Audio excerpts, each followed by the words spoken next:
hapa Nairobi tutajipanga. Tutajipanga.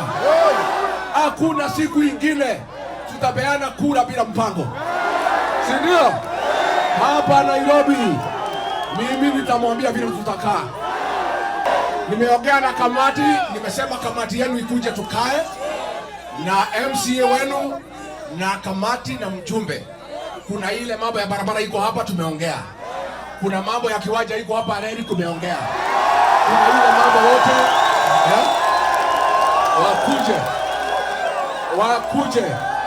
Lakini mtu yeyote ya kuchaguliwa ambaye anataka sapoti hawa watu achunge mambo yao.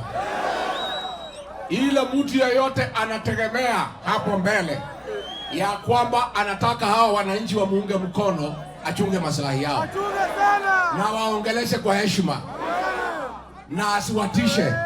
Gavana wetu Sakaja tukakubaliana ya kwamba akiwa gavana wa Nairobi, Rais William Ruto akiweko, akiwa mdogo wake, wafanyabiashara wetu watapata nafasi ya kufanya kazi yao. Na mimi nataka kuomba kwa heshima,